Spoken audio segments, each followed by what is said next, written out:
Et en fait, il y a une femme de 23 ans qui s'est pendue. Ce que je ne savais pas, c'est que, tu sais, dans l'image qu'on se fait de la pendaison, c'est que j'ai fait l'annonce de décès par téléphone. Et moi, c'est vrai que mon approche est plus orientée sur la médecine 3.0, où je vais en fait prévenir la maladie, m'occuper des personnes que j'ai pour optimiser leur santé, leur longévité, et faire en sorte qu'ils soient bien sur tous les plans et qu'ils évitent en fait de terminer par avoir des maladies.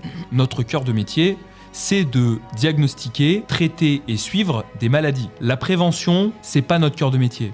Et de ton point de vue, le médecin, aujourd'hui, il a un petit peu le rôle inverse, qui est de réagir. Pourquoi est-ce que ça devrait être à la collectivité de payer pour que Jean-Kévin puisse savoir qu'il a assez de testo et se rassurer lui-même? Mais je suis désolé, non.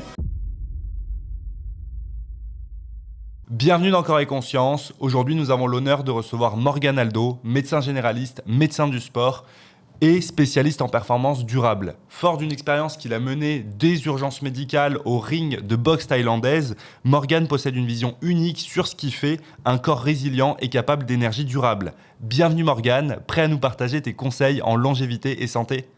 Merci beaucoup pour l'invitation et bien sûr, toujours prêt, on va toujours OP. Génial. Eh ben écoute, merci vraiment pour ta venue. Ça me fait très plaisir de pouvoir échanger ici avec toi à Lyon, dans ta ville. Donc aujourd'hui, toi, tu es médecin.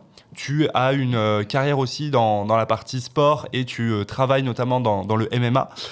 Qu'est-ce qui t'a attiré vers la médecine et vers les sports de combat? Écoute, moi je me voyais rien faire d'autre que de la médecine. J'avais un oncle médecin et j'ai moi-même en fait, été pris en charge quand j'étais ado pour une urgence et j'avais beau être le patient, j'ai trouvé ça incroyable en fait, le côté où il n'y a pas de routine. Donc j'ai su quand même assez très tôt que je voulais faire de la médecine et avec tous les sacrifices que j'ai faits, s'il fallait le refaire, je le referais sans hésitation. Voilà. Et après, ce qui m'a mené moi vers donc, la médecine déjà générale, c'est le fait que je me retrouvais pas dans une seule spécialité. Quand j'allais dans un stage de cardiologie, j'adorais, de pneumologie, j'adorais. Voilà, je me retrouvais pas dans une spécialité à part entière. Quand même à savoir que moi, je voulais commencer par faire de la chirurgie, sauf qu'en fait, quand tu es chirurgien, tu sacrifies une énorme partie de ta vie. Or moi, je me suis quand même assez rendu compte assez rapidement que j'avais vraiment besoin de concilier un mode de vie. Et c'est pour ça que la médecine générale répondait parfaitement à ça. Et j'ai toujours fait du sport dans ma vie et le fait de pouvoir donc concilier l'utile à l'agréable avec la médecine du sport, et ben franchement, c'était la cerise sur le gâteau. Et aujourd'hui, je suis pleinement épanoui dans mon travail. Ça, c'est quand même une chance que peu de gens ont finalement. Complètement, et c'est important de se sentir bien dans ce qu'on fait.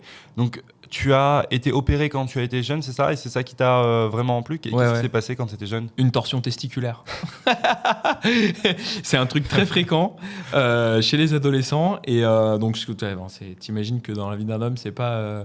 c'est une douleur quand même fulgurante. Et malgré ça, j'étais en mode, mais c'est super stylé en fait, d'être opéré rapidement, allez vite, voilà. Tu vois, un peu comme tu verrais dans les films, sauf que c'est pas la réalité qui se cache sur les films, c'est l'inverse évidemment, tu vois. Ok, donc un bon souvenir finalement, cette torsion? Mi-figue, mi-raisin. Très bien. Et derrière, qu'est-ce qui t'a fait t'intéresser au sport de combat et à travailler, notamment comme médecin dans les sports de combat? Eh ben, en fait, moi, j'avais un désavantagage génétique. J'ai un désavantagage génétique avec le fait d'être petit et léger, tu vois, dans une éventuelle confrontation. Et donc, forcément, je me suis dit, il faut que je compense ça avec de la technique. C'est ça la motivation principale qui m'a amené au sport de combat. En plus de ça, c'est des sports qui sont très exigeants physiquement, très ingrats, et à la hauteur, si tu veux, de l'ingratitude et la récompense. Tu vois. Et la fédération de MMA, au moment où j'ai fini la médecine du sport, était toute jeune, puisque le MMA a été légalisé en France en compétition dans une date, alors je ne sais plus, 2020, 2021, un truc comme ça. Donc c'était vraiment, moi je suis arrivé au bon endroit, au bon moment. Voilà. Trop bien. Ouais. Trop bien sur ça.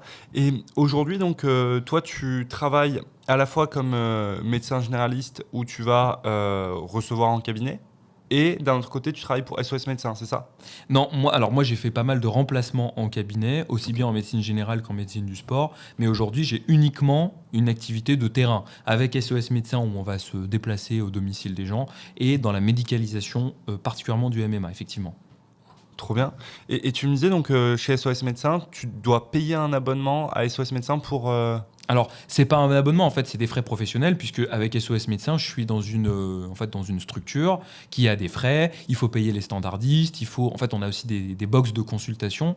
Donc, tout ça, c'est des charges, en fait, donc, qu'effectivement, on paye. En tant que médecin, tu as énormément de frais professionnels, comme nous, donc, le régime libéral, c'est le régime entrepreneur, si tu veux. Voilà. Donc, on a des frais professionnels. Ouais, donc tu as tes frais, et après, tu génères un chiffre d'affaires. Ouais. Et c'est pas exactement le même modèle qu'en cabinet, même si en cabinet, tu as aussi une standardiste, les locaux. Donc, c'est le même modèle, c'est juste l'activité qui est différente. On est libéral. Trop bien. Ouais. Et avec SOS Médecins, aujourd'hui, tu m'expliquais que parfois tu allais t'occuper de patients psychiatriques, de personnes qui étaient incarcérées, et que il t'est arrivé de vivre des expériences assez marquantes. C'est quoi les expériences les plus folles que tu as pu vivre, les plus marquantes, tout en conservant le secret professionnel du médecin, bien évidemment. Donc dans SOS Médecins, on fait des visites à domicile dans lesquelles on passe donc des conditions les plus précaires aux baraques les plus prestigieuses. Mais on fait aussi un ensemble de choses. On fait en fait des découvertes de cadavres, donc un versant médecine légale. On va faire des hospitalisations sous contrainte, c'est-à-dire des patients psychiatriques qui sont décompensés, qui vont dire je vais tuer tout le monde ou je vais me jeter par la fenêtre. On fait des visites de prison, on fait des hôpitaux psychiatriques, on fait des EHPAD, on fait des gardes à vue. J'ai fait des perquisitions avec la police où ils m'appellent pour faire un examen au cours de la perquisition. Donc en fait, ça fait que le soir, effectivement, tu as des choses à raconter. Moi, la chose qui m'a le plus marqué, alors en fait, tu sais, quand tu es exposé à des choses à des situations comme ça, ton seuil de choses qui t'impressionnent, il est sans cesse repoussé, à tel point qu'aujourd'hui, il n'y a pas grand-chose qui m'a... Moi, je vis des choses et je me dis, dans ma tête, je me dis, ouais, c'est la routine, mais je me dis, mais si quelqu'un voyait ce que je vois, il serait choqué. La chose qui m'a le plus marqué, c'est pendant mon internat, c'était pas avec SOS Médecins, en fait, j'étais en semestre de médecine générale en secteur psychiatrique. Et en fait, il y a une femme de 23 ans qui s'est pendue. Ce que je ne savais pas, c'est que, tu sais, dans l'image qu'on se fait de la pendaison, faut que tu aies les pieds dans le vide. Alors qu'en fait, si tu as suffisamment de motivation, c'est pas du tout obligatoire, tu peux très bien te pendre juste en ayant en fait le cou qui soit pris, mais les pieds au sol. Et donc en fait, cette jeune femme, elle s'était pendue en mettant le drap, tu sais, de son lit, et en fait, elle a passé derrière la porte. Et elle a mis ça autour de du crochet elle a fait un nœud autour du crochet pour la porte de la salle de bain. Tu sais, tu mets ta serviette. Donc elle a pris le drap de lit, elle a passé de l'autre côté, et juste comme ça, sans nœud en fait, elle s'est laissée tomber et elle est décédée. Et donc en fait, j'ai pris en charge une équipe en fait de 15 personnes, à peu près une quinzaine de personnes, de massage cardiaque, de réanimation vraiment. Donc si tu veux, c'est là vraiment, moi, ça m'était jamais arrivé avant de devoir gérer toute une équipe en tant que médecin. Et j'étais encore interne, c'était la nuit, il n'y avait personne d'autre, c'était moi le responsable, tu vois. Et donc tu te demandes, mais comment je vais réagir à ce moment-là ? Et en fait, ce jour-là, je me suis rendu compte que je savais faire. Ce jour-là, je me suis rendu compte qu'en fait, j'étais médecin, tu vois.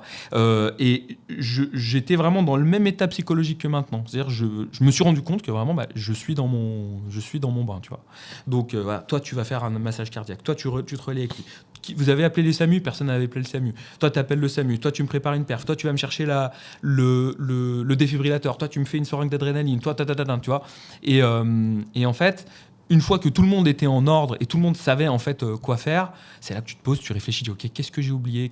Et en fait, le SAMU a mis 15-20 minutes à venir, ce qui est en soi pas long, mais à l'instant où toi, tu es en train de faire le massage cardiaque, c'est une éternité. Donc voilà, donc bon, on n'a pas réussi à la récupérer, elle est décédée, et après, j'ai dû annoncer le décès aux parents, qui étaient séparés, donc j'ai dû le faire 2 fois. Et l'erreur que j'ai faite, mais tu vois, on apprend, malheureusement, je ne savais pas, parce que personne n'était là, pour moi, j'avais pas de médecin senior, c'est que j'ai fait l'annonce de décès par téléphone, ce qui est une erreur, il ne faut pas faire ça, parce que tu ne sais pas comment les gens ils vont réagir, tu ne sais pas si sous le choc, la personne ne va pas se jeter par la fenêtre, enfin, t'en sais rien. Mais en fait, ce qui s'est passé, qui m'a marqué, c'est que la maman, quand je l'ai appelée, elle a eu une réaction à laquelle je ne m'attendais pas, c'est qu'elle était tellement choquée, c'est que donc elle me parlait, et d'un seul coup, donc ça change de voix au téléphone, et j'entends « Allô ?» Et en fait, elle m'a passé le petit frère, mais qui avait même pas encore mieux, il devait avoir, je sais pas, 8-10 ans, tu vois. Et là, la maman derrière en sanglots, et c'est là le moment où tu dois dire... alors j'exagère, j'ai pas dit ça comme ça du tout, mais te dire... T'as compris que ta maman, elle a compris que ta sœur, elle est morte. C'est ce que je veux dire. Et le lendemain, Donc j'ai essayé d'appeler le père, donc je dis est-ce que vous voulez que ce soit moi qui annonce ou est-ce que vous voulez que ce soit vous, et d'annoncer au père, parce qu'ils étaient séparés. Il me dit non, c'est à vous d'annoncer, moi je m'en occupe pas.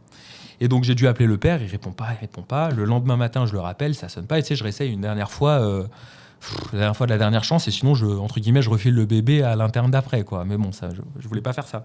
Et là, au moment où je dis bon, je suis plus dedans, et là, allô, oui, pardon, et là, je sais plus quoi dire. Et donc, en fait, je lui annonce. Et là, l'homme, pour le coup, a une réaction très rationnelle de me dire comment ça se fait.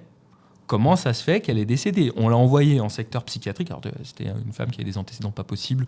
Elle avait fait je ne sais pas combien de tentatives de suicide. Elle était handicapée parce qu'elle s'était jetée d'un pont sur du dur. Voilà. Et en fait, il voulait une réponse. Il dit, comment ça se fait? Elle était censée être protégée dans ce secteur. Alors, moi, j'en sais rien en fait. Ce que j'ai fini par comprendre, c'est qu'en vrai, si tu veux te suicider, tu y arrives. Ouais. Voilà. Même dans des conditions contrôlées, etc. Voilà. Donc, si tu veux, cette chose... Très paradoxalement, malgré le fait que ce soit une situation horrible, j'ai pas compris sur le moment, mais je me disais, je me sens pas trop mal. Et en fait, ce que j'ai compris justement a posteriori, en ayant fait l'analyse, c'est que j'ai compris que tout ce chemin de vie de plus de 10 ans d'études m'a conduit à cette situation, à me dire, voilà, ça y est, je suis la personne qui va gérer dans cette situation. Voilà. Et c'est vraiment un des moments qui m'a quand même marqué dans mon cursus. Réponse... Très complète, super histoire. Bon, histoire macabre, assez triste. Ouais. En tant que médecin aujourd'hui pour SOS Médecins, est-ce que tu trouves ça difficile d'être appelé pour tout et n'importe quoi au quotidien? J'ai fait ça pour ça. Donc au contraire, non. Ça te plaît? Ouais, on est préparé à ça. On a un exercice, tu sais, seul dans SOS Médecins. Tu es seul, tu es dans ta voiture, tu fais chez des gens, ou alors tu es seul médecin, parce que on est pas mal avec la police, comme je t'ai expliqué. Mais on a un groupe de discussion où on peut s'appeler les uns les autres lorsqu'on a un doute. Mais maintenant, si tu veux, j'ai fait face à peu près toutes les situations possibles et imaginables auxquelles donc, je suis préparé. Et c'est ça que j'aime, justement. C'est pas le plan-plan du quotidien des 15 minutes de consultation en cabinet dans lequel tu fais du renouvellement d'ordonnance. Là, c'est un peu plus sportif et c'est ça qui me plaît, justement. Donc toi, tu aimes le changement à chaque fois, chaque situation, une nouvelle histoire, et à chaque fois, ça change, c'est différent. Ouais. Trop bien. Alors, il y a des patterns qui se retrouvent. Hein. Oui. C'est vrai que nous, là, par exemple, pendant la médecine, on est un peu des grippologues, hein, tu vois. Bon, mais c'est entrecoupé d'autres situations plus marquantes. Bien sûr. Et avec la police, est-ce que tu as une histoire qui t'a marqué aussi? Donc tu disais que tu as fait des perquisitions. Alors, j'ai intervenir à différents moments. Dans la perquisition, en fait, c'était, tu sais, c'est la seule fois où ça m'est arrivé. Donc c'était une perquisition en fait d'un mec du grand banditisme qui a essayé de se sauver lorsqu'il y a eu la perquisition. Donc il s'est retrouvé dans des ronces, donc il saignait de partout. C'est pour ça qu'ils m'ont appelé. Sauf qu'en fait, quand je suis arrivé, moi je m'attendais pas du tout. Je savais pas que c'était une perquisition. Je croyais que j'allais faire une garde à vue comme j'ai l'habitude d'en faire en secteur de police. Et en fait, j'arrive et là, je vois un camion de gendarmerie, 2 camions, 3 camions, 5 camions. Et en fait, j'arrive, je suis accueilli par des gendarmes, mais gilet de Kevlar, fusil d'assaut et tout. J'arrive et en fait, dans un salon, sur une table un peu comme ça, les mecs sont en train de trier des kalachnikovs sur la table avec mes 10-15 machettes. Et le mec avait sur son, tu sais, en décor chez lui, une Kalachnikov dorée, tu sais, à la Saddam Hussein un peu. Toi, chez toi, tu vas mettre un tableau, tu vas mettre, je sais pas, un truc à la con. Lui, il a une Kalachnikov dorée. Donc ça, c'est un truc, voilà. Et sinon, autre truc vraiment hors du commun, une fois, je devais faire une découverte de cadavres, assez en fond, en fait, ici, tu vois, là où on est, pas loin. Et il y avait une sortie de périph', et je loupe la sortie de périph', c'était en décembre, à l'heure de pointe. Et en fait, je vois le GPS, j'étais à 1 minute, je loupe la sortie, et là, ça me fait 30 minutes, le temps de faire tout le trajet. Bon, je refais tout le trajet. Non, je refais tout le truc. Et rebelote, je me retrompe. Je me mets en warning, genre 300 mètres plus loin. J'appelle la police et je leur dis je suis désolé, je me suis retrompé. Et en fait, il pleuvait, les mecs, ils avaient d'autres choses à faire. Et ils ont dit écoutez, bougez pas, docteur, on s'en occupe. Et là, je vois les mecs qui débarquent sur le périph', mettent, tu sais, des filets en fait pour bloquer toute la situation. Et je vois, ils me font signe comme ça. Donc, je me suis retrouvé à faire demi-tour sur le périph'. Pour ensuite me retrouver sur un chemin boueux, tu sais, mais dans le noir, sur des chemins bizarres, avec la police, les warnings, le bleu, les gyrophares là, et t'arrives en bord de fleuve avec un cadavre au bord du fleuve. Voilà, donc si tu veux, c'est des histoires, tu te dis, pareil, tu sais, genre ça, en tant que tel, ça me fait rien, mais je me dis, c'est quand même hors du commun. Complètement. Voilà, et puis bon, je t'ai dit, des histoires comme ça, en vrai, j'en ai plein. Ouais, c'est passionnant ce genre d'histoire. C'est assez incroyable comme histoire à raconter. Et pour toi, oui, c'est ton quotidien, c'est quelque chose de commun. Mais c'est vrai que même pour moi, j'étais aussi dans l'armée de terre. Donc, bon, le côté mort, macabre, on est habitué, Voilà. mais pas de la même manière et pas comme ça. Donc, toujours intéressant de découvrir un autre métier à travers ce côté-là. Et toi, aujourd'hui, donc, tu t'es aussi orienté comme médecin dans le MMA. Tu as travaillé pour différentes fédérations. Donc là on a un milieu complètement différent qui est sportif, avec des combattants donc, d'arts martiaux mixtes, des personnes qui rentrent dans une cage qui vont se battre entre elles pendant 3 fois 5 minutes ou, Ou 5 fois 5 des fois. ou 5 fois 5. Et du coup, on a des personnes qui ont des contusions, des fractures. Pourquoi est-ce que tu t'es orienté là-dessus et quel est ton rôle exactement en tant que médecin dans le MMA? Alors, j'ai travaillé qu'avec une seule fédération dans le sport de combat, c'est la fédération de MMA. Par contre, toute organisation qui veut avoir un événement en France, y compris étranger, doit avoir une médicalisation française, par des médecins français. Donc, en travaillant avec la fédération de la FMMAF, Fédération de MMA française, j'ai pu travailler avec différentes organisations, comme tu vois l'UFC, le PFL, le KSW, enfin toutes les organisations étrangères qui ont des manifestations en France. Nous, en tant que médecins de cage, entre guillemets, médecins de combat, on a 3 temps. Le premier, c'est l'examen pré-fight, où on doit s'assurer que les combattants sont aptes à pouvoir combattre. Donc on va leur faire un examen clinique, on va vérifier qu'ils ont un certain nombre d'examens médicaux, un fond d'œil, un électrocardiogramme, etc. Ça c'est fait parce que je suis compétiteur en boxe anglaise, Ouais. donc ça je le fais une fois dans l'année. Mais après, le jour d'un combat, le médecin vient juste me toucher les mains, mes os, là, pour vérifier qu'il n'y a pas de fracture. Il me fait une pesée, il me contrôle et c'est tout. Mais du coup, pour le MMA, vous faites... Dans la fédération, on le fait avant chaque événement. Avant chaque événement, vous avez... oui. Ok. En amateur, c'est le jour même, c'est le matin même en fait. Et en professionnel, c'est la veille au matin. Mais le fond d'œil, vous le faites... Ah non, pardon. Ah, ça, Moi, c'est je une croyais fois que je dans parlais de l'année. l'examen. Ok. Oui, alors les examens, ça dépend. Par exemple, typiquement, on demande des prises de sang. Elles ont, il faut qu'elles aient maximum 3 mois, ce qui est 3 logique mois, parce que d'accord. pour être sûr que tu puisses pas transmettre le VIH, l'hépatite B ou l'hépatite C à la personne avec qui tu boxes, tu vois. Ok. Mais ça dépend. Un fond d'œil, c'est tous les 2 ans. L'électrocardiogramme tous les ans, voilà. Oui, Donc comme en ça- boxe, ça. Ouais, voilà, exactement. En fait, la fédération de MMA, actuellement, elle dépend de la fédé de boxe. Ok. Elle n'est pas indépendante. Donc ça, c'est le premier temps. Le deuxième temps, c'est celui en bord de cage, en fait, où on a pour objectif, on a 2 objectifs. Le premier, c'est d'intervenir en cas de KO ou de TKO, donc d'interruption du combat, pour aller immédiatement examiner et voir le combattant. Et la deuxième chose, c'est, même si on n'a pas à intervenir, c'est d'avoir un examen visuel du combat. Ça veut dire que si je vois que mon combattant, il se ramasse plein de middle dans les côtes, je vais aller poser une main sur les côtes dans le 3e temps, celui du post-fight, tu vois, après le combat où on voit tous les gars.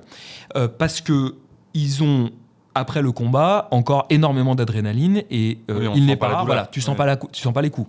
Mais moi, il faut pas que je passe à côté de quelque chose. Alors ça peut arriver, hein, et ça arrive. Bon voilà, tu fais ton examen, il y a pas de déformation, t'appuies, t'as pas mal. Bon voilà, après ça refroidit, il vient te voir, j'ai mal. Mais quand même, il faut qu'on ait un examen vraiment attentif sur le plan donc visuel de ce qui se passe pendant le combat. Donc on n'est pas juste là à regarder parce qu'on trouve ça sympa, tu vois. Et donc le 3e temps, comme je t'ai dit, c'est le post-fight où là on va revoir tout le monde et où on va donc essayer de diagnostiquer lorsqu'il y a des choses à diagnostiquer et de mettre des éventuelles durées de suspension. Quelqu'un qui se prend un KO, il peut pas recombattre la semaine prochaine, tu vois. C'est un mois en MMA. Ça dépend. Ça peut même être ça peut aller jusqu'à 6 mois, hein, selon le. 6 mois. Ah Ok. t'as des KO, le mec il a une perte de conscience pendant 10 minutes. Ouais.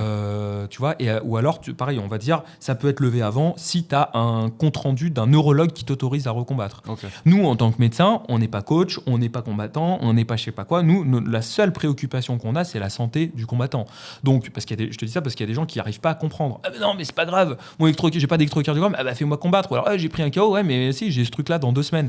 Mais je m'en fous, moi je suis là pour ta santé, pas pour autre chose. Voilà, donc c'est les 3 temps vraiment pour lesquels on est missionné. Et il y a un médecin par côté ou... Ouais, En professionnel, en amateur, on est un médecin par cage. Ok. En professionnel, on est un médecin par côté, effectivement. Coin bleu, coin rouge. Et on fait une rotation. C'est-à-dire que pendant que nous, il va y avoir un médecin en post-fight, tu as 2 autres médecins qui vont être positionnés en bord de cage. Et tu as d'autres médecins. Nous, dans les événements genre l'UFC, tu as vraiment un arsenal médical avec donc un head doctor, le médecin chef, c'est Jean-Marc Sen, celui qu'on voit partout. Tu as un anesthésiste réanimateur, vraiment au cas où il y a un arrêt cardiaque ou un truc très grave, avec le matériel nécessaire. Et en post-fight, tu as des spécialistes. Par exemple, tu as un chirurgien orthopédique, tu as un chirurgien maxillofacial, tu as un ophtalmologue. Mais qui sont présents au niveau de l'arène ou qui sont... Ah non, ils sont là. Ils sont là, ouais. Donc par exemple, typiquement, quand tu as une suture, nous, on n'a pas le temps de faire une suture. Ouais. Tu as une suture du bord de la paupière. Chirurgien... Voilà, on va le donner à l'ophtalmologue. Nous, on n'a pas le temps de faire ça. Donc on fait un examen conjoint et ils sont là au besoin si on a un besoin d'un avis spécialiste, tu vois. Moi, ça m'est arrivé d'avoir un IFEMA, c'est un truc où ça saigne genre vraiment à l'intérieur de la pupille. Donc tu as ta pupille coupée en deux avec du sang. C'est un truc qui nécessite un avis ophtalmologique. Bim, viens voir ophtalmo, est-ce que tu peux me dire ce que tu en penses, tu vois. Okay. Voilà, donc ça c'est très pratique. C'est hyper intéressant parce que du coup on se rend compte qu'il y a quand même beaucoup de blessures. C'est un sport qui entraîne pas mal de blessures et de problèmes parce qu'en boxe anglaise, il y a un médecin, un soigneur dans chaque camp, un coach dans chaque camp et c'est tout. Ouais. Et même en pro, c'est comme ça, quoi. Ou à la limite, il y a 2 médecins, mais il n'y a pas plus. Et j'ai jamais vu de chirurgien sur des combats, même pro. Donc je trouve ça... Mais c'est vrai qu'en boxe anglaise, bon, les gars, ils ont, à la limite, ils ont un nez cassé. On va aux urgences, il se fait remettre son nez droit. Mais il y a peu de blessures graves parce qu'il y a les gants. Donc il n'y a pas de coups avec les doigts directement qui font un mal. Il n'y a pas les jambes. Donc forcément, c'est pas la même gravité de blessure. Par contre, c'est des gars qui sont un peu détruits neurologiquement à 50 ans. Ça, oui. Ouais. Ça, en fait, il faut mettre à l'honneur Jean-Marc Sen, du coup, qui est le médecin fédéral du MMA, qui a cette volonté de faire des structures importantes, certes, sur le plan médical, justement pour éviter de se retrouver tout seul dans son coin et de ne pas pouvoir prodiguer des bons soins. Et c'est vrai qu'il y a quand même un confort. Moi, je me retrouve, je te disais, face à un IFEMA, j'ai directement l'ophtalmo sous la main à qui je peux demander. Sinon, je serais emmerdé. C'est pas ma spécialité, tu vois, mais j'ai une spécialité de médecine du sport qui a aussi ses limites. C'est pour ça qu'il y a des spécialistes dans divers domaines, tu vois. Mais ça, c'est pour l'équipe des gens qui travaillent avec Jean-Marc Sen. Il y a d'autres équipes qui travaillent et qui n'ont pas ce dispositif-là. Des fois, le minimum syndical, c'est d'être 2 médecins. Et donc, il faut qu'il y ait un médecin urgentiste et un médecin du sport. Super, bah écoute, j'en apprends beaucoup là avec toi aujourd'hui sur la partie médecine du MMA, super intéressant. Pour changer un petit peu de sujet, tu m'avais dit que tu voyais la médecine et les médecins de manière générale plus comme des spécialistes de la maladie que des spécialistes de la santé. Et je trouve que cette phrase-là est super intéressante parce que pour moi, elle établit un parallèle. Enfin, c'est un parallèle avec la notion de médecine 2.0 et la notion de médecine 3.0. Et moi, c'est vrai que mon approche est plus orientée sur la médecine 3.0 où je vais en fait prévenir la maladie, m'occuper des personnes que j'ai pour optimiser leur santé, leur longévité, faire en sorte qu'ils soient bien sur tous les plans et qu'ils évitent en fait de terminer par avoir des maladies. Et de ton point de vue, le médecin aujourd'hui, il a un petit peu le rôle inverse qui est de réagir. Donc, est-ce que tu peux en dire un petit peu plus sur ces notions-là ? Ouais, j'ai effectivement une formulation un peu subversive de dire que quand tu es médecin ou dans le paramédical, tu n'es pas professionnel de santé, tu es professionnel de maladie avant tout. Donc la dénomination professionnelle de santé, elle est un peu fausse. Pourquoi ? Parce que notre cœur de métier, c'est de diagnostiquer, traiter et suivre des maladies. La prévention, c'est pas notre cœur de métier. J'entends beaucoup de coachs avec qui je parle d'ailleurs sur internet et qui me disent « Ouais, mais les médecins, il faut vous tenir à jour ». Là, je lui demande, je lui dis « Mais pourquoi est-ce qu'il n'y a jamais un seul mec pour me demander si je suis à jour sur les prises en charge de maladies ?» T'as une pyélonéphrite, t'as un truc compliqué, t'as la dernière façon de faire, je sais pas moi, des points de suture, là je dis des trucs à la con. Pourquoi jamais personne me demande ça ? Pourquoi on me dit ouais les médecins disent que la créatine c'est du dopage ? Mais en fait, on s'en fout. Toi, ta mère demain, elle fait un AVC, tu veux que le médecin il sache la créatine c'est pas du dopage, ou tu veux qu'il sache traiter un AVC ? Tu veux qu'il sache traiter un AVC ? Donc on est 2 parties, 2 versants d'une même médaille. Il y a le versant de la santé et il y a le versant de la pathologie. Évidemment qu'il faut avoir une préoccupation sur la prévention, c'est fondamental. Mais il faut comprendre qui est à chaque moment, tu vois. Pareil, j'entends des gens dire « Ouais, mais les gens passent plus de temps avec leur coach qu'avec leur médecin. » Mais heureusement. Heureusement que tu passes plus de temps avec un coach sportif si tu es suivi qu'avec ton médecin. Donc ça, c'est vraiment le truc à bien comprendre, c'est que tu as la partie prévention et tu as la partie traitement. Nous, ce qu'on veut, évidemment, c'est éviter d'arriver dans la partie maladie avec le traitement et où ton paradigme change, ton univers s'écroule dès lors que tu as un diagnostic avec une maladie. Et donc, ce que toi, tu appelles médecine 3.0, effectivement, c'est le fait que tu as des médecins de plus en plus soucieux de se tourner vers ce versant de prévention avec une batterie d'examens auxquels les autres spécialistes n'ont pas accès. Toi, tu ne peux pas prescrire une IRM. Toi, tu ne peux pas demander une prise de sang, en tout cas remboursée. Parce que n'importe qui peut demander tous les examens, il n'y a pas de problème, juste c'est pas remboursé. Voilà. Et donc, tu as des médecins qui ont cette compréhension, on va dire, entre guillemets, exhaustive du corps humain, appliquée à la maladie, mais qui, pour comprendre la maladie, il faut d'abord comprendre les fondements de la physiologie humaine, c'est-à-dire quand tout fonctionne bien. Voilà. Donc, pour moi, effectivement, il faut naviguer entre les deux, et au bout d'un moment, il faut se spécialiser. C'est trop compliqué, tu vois bien, est-ce qu'on fait le tour de la nutrition ? Rien que la nutrition, c'est un domaine dans lequel il y a tellement déjà de sujets, de débats, de polémiques, de controverses, de sujets à discussion. Est-ce qu'il vaut mieux le régime méditerranéen ? Est-ce qu'il vaut mieux le régime carnivore ? Est-ce qu'il vaut mieux faire du jeûne ou est-ce qu'il ne faut pas... J'ai parlé de 3 domaines. Déjà, on peut parler pendant des heures là-dessus. Après, l'activité physique, tu vois. Est-ce qu'il faut faire de la musculation ? Est-ce qu'il faut faire de l'endurance ? Est-ce qu'il faut faire du HIIT ? Et donc, chaque domaine est une spécialité à part entière. Mais non, il faudrait des médecins qui soient hyper bons en médecine, hyper bons en santé, hyper bons en sommeil. Mais c'est pas possible. Au bout d'un moment, vous nous demandez des trucs qui sont pas humains. Donc, il faut avoir des surspécialités. Et donc, c'est pour ça que tu as des médecins aujourd'hui qui se disent médecins fonctionnels, holistiques, etc. et qui vont essayer effectivement de se spécialiser dans ce versant préventif. Moi, je vois ça d'un très bon œil à une condition, entre guillemets condition, c'est que il faut, moi c'est ma formation quand même, c'est de conserver un niveau de preuve. Parce que quand tu vas demander aux gens de, par exemple, prendre des compléments alimentaires et tu vas demander de prendre 700 € de compléments alimentaires de prévention sur des choses qui n'ont pas montré leur preuve, en tout cas au regard des exigences que nous on va avoir avec la méthodologie dont on dispose, c'est-à-dire les études scientifiques bien faites, ça interroge. Et c'est pour ça que tu as un pan de la médecine et des médecins qui sont critiques à cet égard-là. Tu vois. Il faut conserver une ouverture d'esprit, mais il faut que cette ouverture elle se fasse dans les deux sens. Ça veut dire d'avoir cet aspect longévité, évidemment, qui doit être central pour repousser la maladie, mais avec une exigence méthodologique, voilà, sur le plan scientifique. Je ne sais pas si je t'ai bien répondu. Complètement, c'est exactement le sujet que je voulais aborder. Et tu as cette opposition dans tes propos entre la partie santé et la partie maladie. Pour moi, j'appellerais plutôt ça la partie prévention et la partie réaction, la partie soignée. Ça reste de la santé dans les deux cas, même si on est dans la maladie. Et je trouve tes propos super intéressants sur plusieurs points. Tu as parlé aussi des prises de sang. Sur les prises de sang, tu vois, moi, avant, ce que je faisais pour mes coachés, les personnes que j'accompagne, c'est que je leur donnais une liste de points à faire. Je leur disais, va voir ton médecin généraliste, s'ils en avaient un, ou un médecin, demande une ordonnance, puis va faire ta prise de sang. J'ai fait ça une dizaine de fois. Après, très rapidement, en fait, ça m'a un peu agacé, parce que les médecins refusaient de faire la moitié des prescriptions. Ils disaient non, ça ne sert à rien ou quoi. Et ensuite, les médecins n'arrivaient pas à faire rembourser la plupart des choses que je demandais.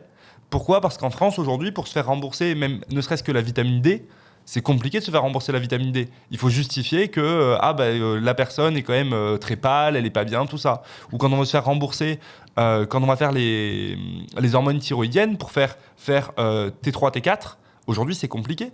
On fait facilement faire la TSH, mais souvent le médecin il va dire on fait que la TSH et après on fait T3, T4. Et donc on se retrouve dans une situation où ça devient compliqué en fait de passer par le circuit médical classique. Donc aujourd'hui moi je travaille avec un laboratoire belge où c'est moi qui prends en charge en fait pour mes clients. Et pour avoir en fait une analyse complète, et eux derrière ils ont un médecin qui nous fait un retour sur ce qu'il en est. Mais c'est vrai que c'est pas évident d'avoir vraiment un côté prévention de qualité en France avec le parcours de médecine traditionnelle. Et c'est justement ce que je fais moi aujourd'hui et ce sur quoi j'axe mon travail. Est-ce que tu penses justement qu'aujourd'hui en France, on est bon sur la prévention de manière globale? Qu'est-ce que tu en penses? Alors, je vais te répondre, mais je veux d'abord réagir à ce que tu as dit. Bien sûr. Pourquoi les médecins ils refusent? Moi, j'ai déjà refusé.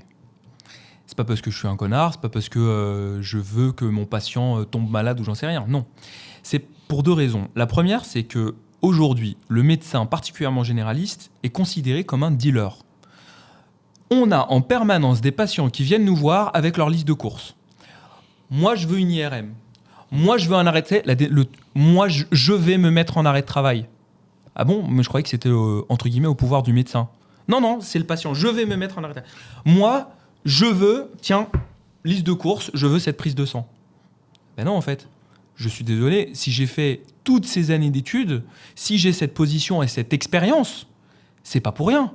C'est justement parce que si c'est moi qui suis apte à pouvoir prescrire ça et que ça induise un remboursement, c'est justement parce que j'ai soigneusement évalué l'intérêt éventuel.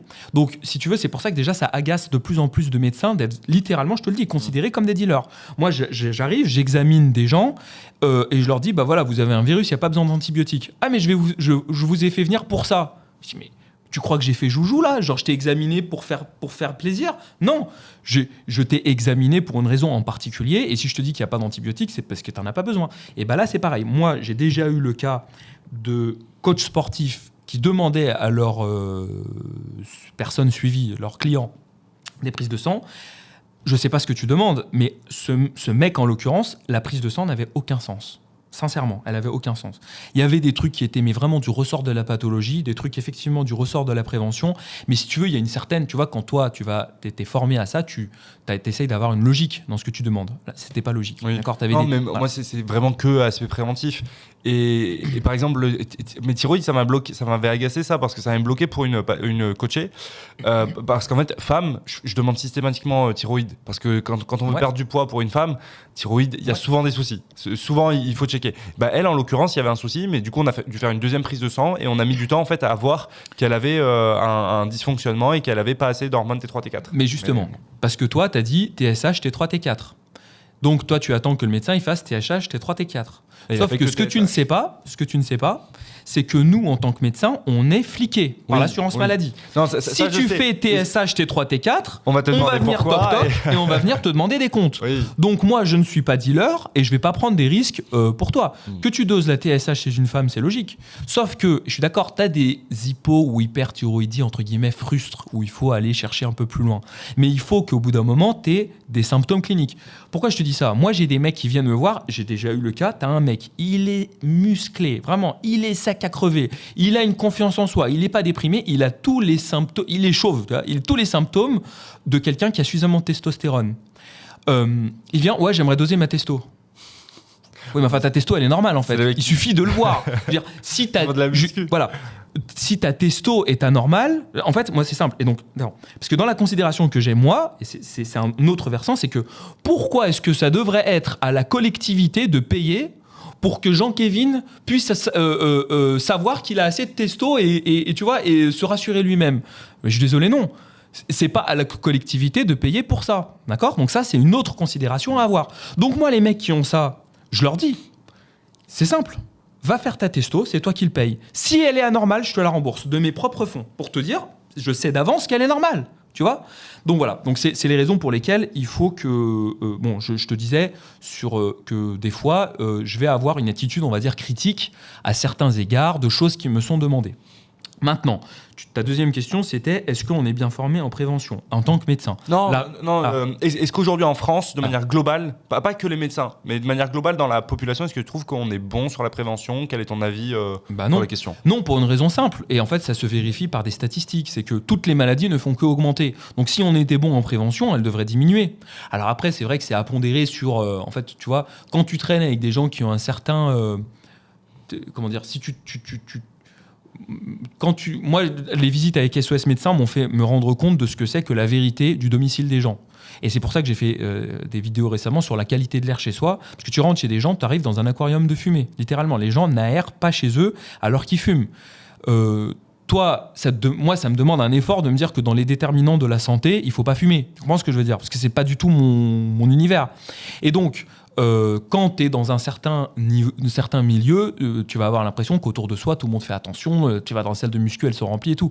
La vérité, c'est que c'est pas du tout vrai. C'est un échantillon en fait, de personnes malheureusement mineures en comparaison avec la population générale. Donc non, je pense qu'on n'est pas bon en prévention, et même sur le plan médical des médecins, il faut faire son autocritique aussi. On n'est pas très bon, tu vois, notamment sur la nutrition, le sommeil, l'activité physique. Et c'est dommage, je dis, donc tout à l'heure je te disais, c'est vrai qu'on ne peut pas être excellent partout, mais il faudrait quand même avoir un minimum, tu vois, de savoir, d'avoir des bases en nutrition, on est censé les avoir. Je trouve que c'est discutable, hein, sincèrement. Pareil pour le sommeil. 80% des consultations d'insomnie primaire chez le médecin traitant finissent avec une prescription de somnifères. C'est pas normal, tu vois. Voilà. Il y a encore malheureusement trop de médecins qui, face à la tendinopathie, vont prescrire des anti-inflammatoires et du repos. Alors que ça, c'était il y a 10-15 ans. Ah, ça m'énerve, voilà. ça. Alors qu'aujourd'hui, il faut faire exactement l'inverse. Il y a même des kinés, parfois, qui font ça. Et c'est dommage. Là, bon... Après, on va dire que ça a bien changé, ça a bien évolué. C'est normal. Voilà. Mais ça change, tu vois. Mais on va donner ça prend du temps. Tout prend du temps de toute façon, et bon, il faut, c'est vrai. Alors c'est pour ça que je te dis, évidemment qu'il faut se tenir à jour. Simplement, la réponse que je te donnais tout à l'heure, c'est de dire, c'est facile à dire, étant donné la multitude de domaines. Moi, tous les médecins que je vois continuent de se former en permanence, mais dans leur domaine d'expertise. Tu vois, moi, je fais de la formation d'échographie pour m'améliorer mon diagnostic en échographie. Bon, c'est un vrai domaine. Des échographies? Ouais, tous les jours. Ah oui. On a des échographies ultra portables. J'arrive, j'ai une douleur abdominale, ou je sais pas, moi je vais suspecter une colique néphrétique, je sors l'échographie, paf, je le vois direct. Okay. J'ai une pneumopathie, j'ai un doute sur une pneumopathie, j'ai un doute à l'auscultation, je sors l'échographie, j'ai direct le diagnostic. Mais ça demande un investissement en termes de formation, tu vois. Voilà. Mais jamais personne m'a dit, docteur, est-ce que tu es formé en échographie? Ils en ont même pas conscience, tu vois ce que je veux dire. Voilà. Très clair. Et donc, toi, c'est intéressant parce que tu as lu beaucoup de livres sur la nutrition. Tu t'es vraiment intéressé à la partie nutrition, sport. Donc, en fait, tu t'es intéressé d'une certaine manière à la partie prévention à travers ton parcours sportif avec le MMA et d'un autre côté, la partie santé. Et tu as notamment écrit un livre qu'on a ici, La formule du sommeil. Et aujourd'hui, tu aimes toute cette partie-là, sommeil, nutrition. Qu'est-ce que ça t'a apporté et qu'est-ce que tu as compris est-ce qu'il y a des choses qui t'ont surprise dans la partie sommeil, nutrition, à travers ces lectures et cette écriture? Il n'y a rien qui m'a surpris. Fondamentalement, tout est logique. Si je te dis qu'on est fait pour suivre le rythme du soleil, est-ce que c'est surprenant? Non. Pourtant, quand tu t'intéresses à tous les déterminants de la santé sur l'aspect sommeil, tu te rends compte que nous sommes des animaux biologiques faits pour suivre le rythme de la Terre, tu vois. Donc, dormir la nuit, être réveillé en journée, et que il y a par exemple ce qu'on appelle les synchroniseurs circadiens, ça veut dire des facteurs extérieurs qui vont jouer sur ton niveau d'éveil ou ton niveau de sommeil, qui sont complètement logiques. Il fait nuit.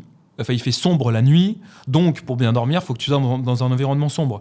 Il fait plus chaud par la lumière du soleil en journée, donc pour avoir un bon niveau d'éveil, il faut avoir une température corporelle élevée et il faut lutter contre la température corporelle élevée pour bien dormir. Et en fait, quand tu te rends compte de ça, tout est logique. Voilà, tout est logique.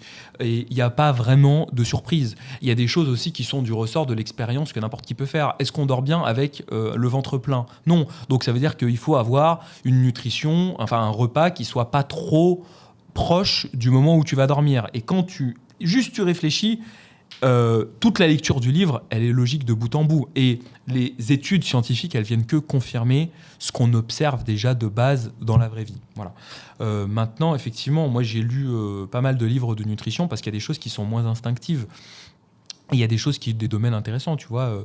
La nature a plein de choses à nous offrir en termes de nutrition, des végétaux et des produits animaux. Et il y a une énorme fracture en ce moment, ou on va dire pas une fracture, mais des débats, tu vois, entre est-ce qu'il faudrait avoir une alimentation carnivore, est-ce qu'il faudrait au contraire être vegan, est-ce qu'il faut le régime méditerranéen, est-ce qu'il faut le régime japonais, donc voilà.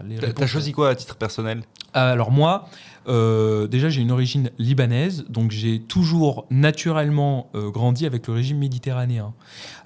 Et c'est le régime qui a, en tout cas chez les Occidentaux, le plus haut niveau de preuve en termes de réduction de la mortalité précoce.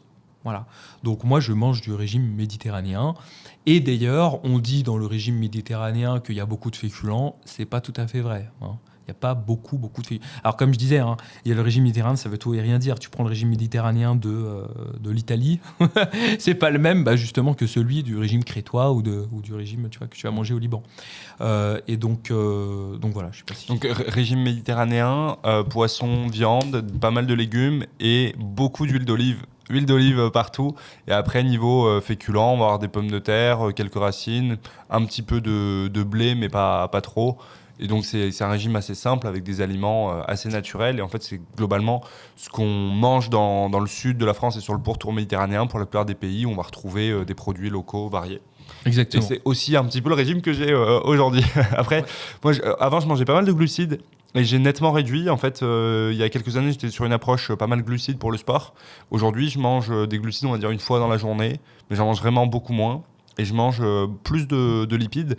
Et c'est vrai que c'est beaucoup plus digeste, je trouve. Je me sens plus léger. J'ai moins de fluctuations énergétiques. Et j'ai tendance à le recommander, mais je suis dans une approche très personnalisée de la nutrition. Et pour moi, c'est important déjà d'être aligné avec ce qu'on fait soi et avant de chercher à copier ce que font les autres. Donc c'est ce que j'inculque aux personnes que j'accompagne, c'est en fait trouver l'équilibre qui nous correspond, qui nous permet de pas avoir de maux digestifs, d'avoir de l'énergie tout au long de la journée et d'obtenir le niveau de gras qu'on souhaite. Donc que ce soit prendre du muscle ou avoir moins de gras abdominal, réussir à être bien et réussir aussi à être en bonne santé. Donc évidemment, si on se bourre de fructose liquide avec plein de sirops et de produits transformés, on sera peut-être plutôt bien dessiné, mais on aura un foie éclaté, donc on va éviter aussi.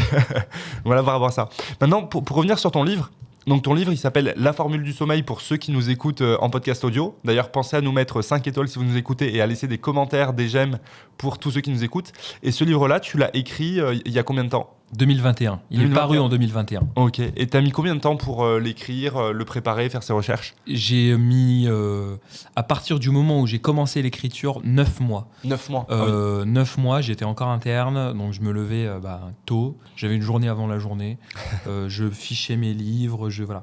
Et en fait, la lecture de tous les livres qui m'ont, si tu veux, forgé la culture que j'ai, qui m'a servi de base pour écrire le livre, donc la culture autour du sommeil, ça m'a pris plus longtemps que ça. Voilà.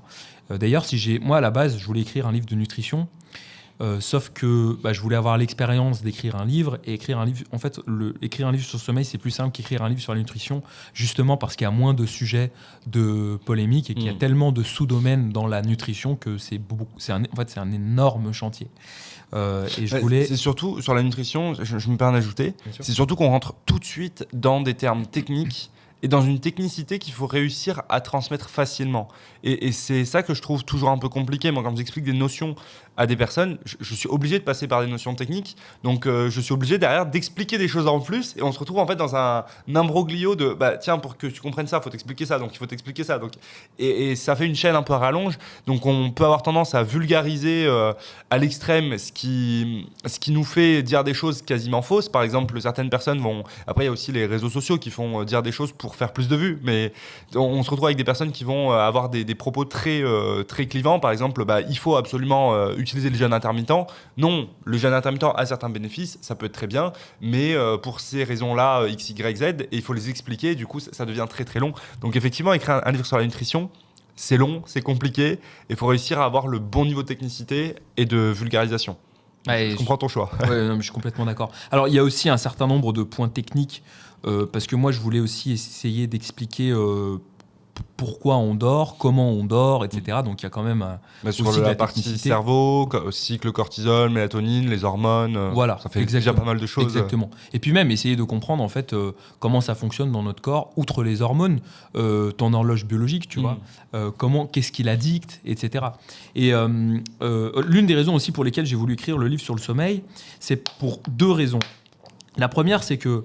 2 raisons supplémentaires à celles que je t'ai dites. La première, c'est que contrairement à tous les autres déterminants, la majorité des déterminants de la santé, si tu les négliges pendant une durée, franchement, même à long terme, tu t'en sors pas trop mal. C'est-à-dire que si tu es sédentaire, si tu manges n'importe quoi, tu auras certes un niveau d'énergie un peu plus faible, tu auras une masse grasse plus élevée, tu auras peut-être moins confiance en toi, tu seras peut-être un peu plus déprimé, mais dans l'ensemble, jusqu'à un long terme où tu vas vraiment tomber malade, ça va. Vis-à-vis du sommeil, tu as immédiatement une altération de ta qualité de vie. Tu vas être fatigué. Et c'est cette altération de la qualité de vie qui va d'ailleurs favoriser, voire aggraver d'autres comportements. Quand tu dors mal, tu vas avoir plus tendance à manger n'importe quoi. Tu vas pas avoir la motivation de faire ta séance de sport. Et vraiment, cette altération de la qualité de vie, elle est pour moi, tu sais, si tu fais une nuit de sommeil ou juste tu manques un peu de sommeil, tu as moins bien dormi, ta journée de lendemain, elle s'en ressent immédiatement. Ça, c'est le premier point. Et le deuxième point... Cette nuit, j'ai pas très bien dormi. J'espère que le podcast est quand même bien pour ceux qui nous regardent et nous écoutent. Mais c'est vrai, moi, je fais très, très, très attention à mon sommeil. Donc, tous les soirs, je me couche à la même heure. Avant ça, je lis un livre avec une lumière rouge à côté. Enfin, je suis ce qu'on peut appeler un nazi du sommeil. Mais bon, je fais très attention et c'est vrai que c'est hyper important et je peux que recommander de faire attention à ça. Maintenant, deuxième point pour que tu reprennes. Le deuxième point, c'était... qu'il y a beaucoup de gens du coup sur les réseaux sociaux qui parlent de nutrition et d'activité physique. Il n'y avait pas beaucoup de gens qui parlaient de sommeil. Et lorsque ceux qui avaient pour apanage la nutrition ou l'activité physique, donc des coachs, parlaient de sommeil, ou même beaucoup dans le développement personnel aussi, il y avait pour moi des inexactitudes, voire des choses complètement fausses. Et donc je me suis dit, en fait, il y a un créneau dans lequel il manque en fait, du sérieux. Et pourquoi pas en fait proposer quelque chose qui réponde à ça. Je te donne un exemple. C'est notamment dans le développement personnel, c'est le fait de se lever à 5h du matin. En fait, c'est pas fait pour tout le monde. Parce qu'on a des chronotypes, ça veut dire des horaires de coucher et de lever préférentiels, qui sont en partie déterminés génétiquement, donc dont tu as un héritage de la part de tes parents. Et si tu veux forcer ça, tu t'exposes à certains risques. Tu vois et il y a d'ailleurs encore cette image aujourd'hui de dire à 5h du matin, et c'est toujours qui a la plus grosse sur les réseaux, donc non, c'est finalement 4h, finalement 3h, et en fait on n'en voit jamais le bout. Jusqu'à la vidéo du mec Ashton Hall, ouais. Ashton Hall, où il se lève à 3h, qui se met la tête dans des glaçons, qui s'étale une banane sur le visage et qui devient la risée des réseaux sociaux. Lui, c'est du rage bait un peu, mais il a bien fait son truc. Ouais. Oui, mais il y a des gens qui ont vraiment pensé que c'était comme ça qu'il fallait faire, quoi. Alors que pas du tout. Et donc voilà, pour moi, il y avait vraiment un créneau sur lequel, entre guillemets, éduquer les gens vis-à-vis des idées fausses qui leur étaient transmises. Voilà. Super idée, super objectif. Et donc, c'est quoi tes plus grosses recommandations niveau sommeil, énergie pour être bien ? Alors, les recommandations, elles s'appuient sur deux principes fondamentaux. Le premier, c'est que tu as une horloge biologique dans ta tête qui va dicter quand est-ce que tu vas dormir et quand est-ce que tu vas être réveillé. Et le deuxième, c'est que tu vas avoir justement des synchroniseurs circadiens, comme je disais tout à l'heure, qui vont donc orienter l'amplitude de l'éveil ou du sommeil que tu vas avoir. Tu vois, donc tu vas avoir un éveil très élevé ou tu vas très bien dormir. Pour avoir une horloge biologique bien synchronisée, qui fonctionne bien et qui donc va te faire en sorte que tu aies sommeil aux bonnes heures et que tu aies envie que tu te réveilles naturellement avec un haut niveau d'énergie aux bonnes heures, il faut que tu aies ce que tu fais déjà, ça veut dire te coucher et te lever aux heures les plus régulières possibles et le plus possible dans l'année. Voilà, même dans la semaine. Le pire étant de faire la grasse matinée en week-end pour compenser. Et en fait, ça va désynchroniser ton horloge. Et tu vas mettre plusieurs jours à resynchroniser cette horloge biologique. Donc plusieurs jours, c'est-à-dire ça y est, t'as été fatigué toute la semaine, tu as eu ton rythme de semaine. Vendredi, ça y est, ton horloge est à peu près synchronisée. Et bon, tu vas essayer de compenser ton manque de sommeil de la semaine en refaisant une nouvelle grasse matinée en week-end. Et ça va à nouveau désynchroniser. Et tu es tout le temps dans cette espèce de cercle vicieux. D'ailleurs, la meilleure stratégie pour lutter contre ça, c'est, si tu en as la possibilité, c'est de faire la sieste. La sieste te permet de lutter efficacement contre la restriction de sommeil sans modifier ton horloge biologique, à quelques conditions vis-à-vis de la sieste, évidemment. Les autres choses, c'est sur les synchroniseurs circadiens. Et donc, tu en as plusieurs qui sont très importants. Le premier et le plus important, c'est la lumière. Pourquoi le plus important ? Parce que tes yeux sont prolongées par les voies optiques qui sont directement branchées sur ton horloge biologique, qu'on appelle le noyau suprachiasmatique. Et donc, lorsque tu vas avoir beaucoup de lumière, tu vas avoir un éveil fort, et lorsque tu n'as pas de lumière, ça va favoriser le sommeil. Parmi les autres synchroniseurs circadiens, tu vas avoir la température corporelle. Une température corporelle élevée gêne le sommeil, c'est pour ça qu'on dort mal en été. Et donc, il faut, pareil, pour bien être éveillé, avoir suffisamment chaud, et pour bien dormir, avoir suffisamment frais. Il va y avoir d'autres déterminants, l'activité physique. Tu vois, si tu vas faire une énorme activité physique intense juste avant de dormir, ça ne va pas fonctionner. Tu vas avoir la nutrition, donc comment tu vas manger, le timing, à quel moment tu vas manger.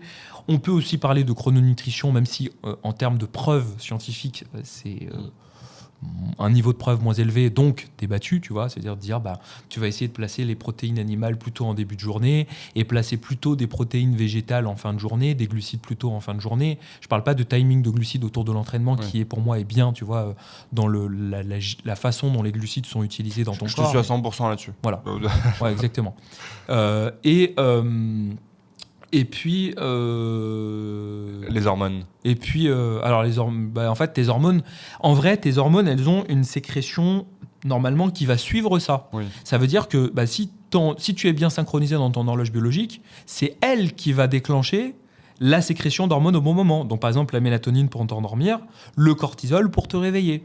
Et si elle n'est pas bien synchronisée, tu vas avoir une mélatonine qui va être sécrétée de façon retardée ou précoce, à une amplitude moyenne, parce que par exemple tu vas avoir, donc comme je te disais, si jamais tu vas avoir une horloge biologique bien synchronisée, tu vas avoir ta mélatonine qui va être sécrétée normalement, mais si tu as un énorme flash lumineux dans les yeux, du coup ça va faire un frein. Donc ton horloge biologique va sécréter de la mélatonine, mais moins que si tu étais dans l'obscurité, tu vois, c'est pour ça que je te parlais tout à l'heure d'amplitude. Voilà. Donc c'est tous ces synchroniseurs circadiens qui sont détaillés en fait de façon la plus exhaustive possible dans le livre. Super, très clair. Et qu'est-ce que tu penses des compléments alimentaires qui jouent sur l'énergie? Donc je pense au magnésium, on a aussi un peu le zinc, il y en a d'autres après. Est-ce que tu aurais tendance à les recommander toi ou pas? Quelle est ta vision à ce sujet? Alors, en fait, il y a 2 pans de réponse pour ça.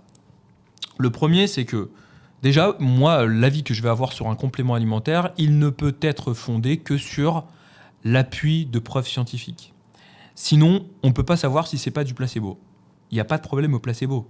Mais moi, la question que je me pose sur un conseil médical, c'est est-ce que la molécule en elle-même est efficace ? Parce que sinon, je te dis, bois de l'eau sucrée aromatisée avec un peu de fraise dedans, tu verras, c'est trop bien, ça t'aide à dormir. Oui, mais bon, c'est pas sérieux, tu vois.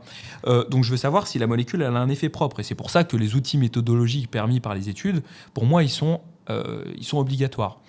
Évidemment, dans les compléments alimentaires, il n'y a pas énormément d'études parce que l'industrie du complément alimentaire a bien compris qu'aujourd'hui, il faut ta meilleure compte à payer un influenceur pour faire la promotion de ton produit plutôt que de prendre le risque d'investir des centaines de milliers d'euros dans une étude qui peut-être ne conclura pas à un effet de ta molécule. Donc ta meilleure compte à viser du marketing plutôt que de la science. Mais on a quand même un certain nombre de choses. Et donc vis-à-vis par exemple du magnésium, le magnésium avec ce dont on dispose qui sont... on va accepter les études dont on dispose et elles ont des erreurs méthodologiques, mais on va mettre ça de côté. On ne devrait pas, mais on va mettre de côté. Ça a montré que ça améliore la qualité du sommeil, ça a montré que ça améliore certains paramètres du stress, sachant qu'il y a beaucoup de gens qui dorment mal avec pour raison principale le stress, justement. Ils dorment mal parce qu'ils sont stressés, donc le magnésium améliore ta qualité de sommeil et joue contre le stress. Donc tu as intérêt à prendre du magnésium, encore une fois, sous des bonnes formes, ça va de soi. Par exemple, du bisglycinate. Tu as d'autres choses comme la mélatonine, qui est vraiment une star des compléments alimentaires pour le sommeil, qui a montré un intérêt dans le jet lag et dans l'insomnie d'endormissement, donc pour t'endormir plus vite. Mais dans les réveils nocturnes ou l'insomnie de réveil précoce, ça sert à rien, ça n'a pas montré d'intérêt, y compris en libération prolongée, tu vois. Donc ça, c'était la première chose. C'est que... La mélatonine, je la déconseille, hormis plus de 50 ans qui sécrète quasiment plus de mélatonine. Et c'est vrai que j'ai tendance à la déconseiller chez la plupart des personnes qui se tournent plus facilement vers ça pour recommander déjà de mettre en place des changements de mode de vie avant plus complément, et c'est principalement le magnésium que je vais recommander. Magnésium, C'est du bisglycinate mêlé à d'autres formes pour utiliser tous les canaux de voie d'assimilation. Et sur ça, je recommande moi principalement la marque Nutrien&Co avec laquelle D'ailleurs, au passage, vous avez moins 10%, code Benjamin 10. Voilà. Un influenceur qui fait la petite promo au passage. Mais pour ça, c'est important d'avoir une marque de qualité. Moi, je voulais certainement pas avoir une marque qui paye bien, mais qui donne une mauvaise qualité de complément. Et je fais attention à la qualité des compléments qui sont proposés et à leur utilité avant de les recommander. Eh ben écoute, ouais. La deuxième raison pour laquelle, de ce que je voulais dire, pour laquelle je vais pouvoir conseiller des compléments alimentaires pour mieux dormir, c'est dans la question de la substitution à des véritables somnifères. Parce que tu vas avoir des gens qui vont être demandeurs, qui vont dire j'attends de toi, médecin, que tu me une donnes molécule. Voilà. Je veux une molécule. Et cette molécule, moi, en fait, il faut que je dose le bénéfice-risque. Peut-être qu'il y a moins de bénéfices à donner du magnésium dans un sommeil subjectif, parce que dans un sommeil objectif, c'est pas vrai. Bref, peu importe. Mais j'aurais donc... Oui, l'impact du magnésium sur le sommeil directement sera beaucoup plus faible que des somnifères. La personne qui vient de voir, elle prend des somnifères, la semaine d'après, elle dort super bien. Mais par contre, sur le long terme, son sommeil sera moins bon et déconstruit, on va dire. Alors que le magnésium, sur le long terme, sera mieux, mais beaucoup plus faible comme bénéfice ressenti que les somnifères. Mais au moins, il a quelque chose à se mettre dans la bouche. Il est content. Toi, tu as fait ton travail et tu lui fournis une meilleure réponse par rapport à ce qui serait venu chercher. Et en fait, il vient de voir pour quelque chose et tu lui donnes ce qu'il lui faudrait réellement.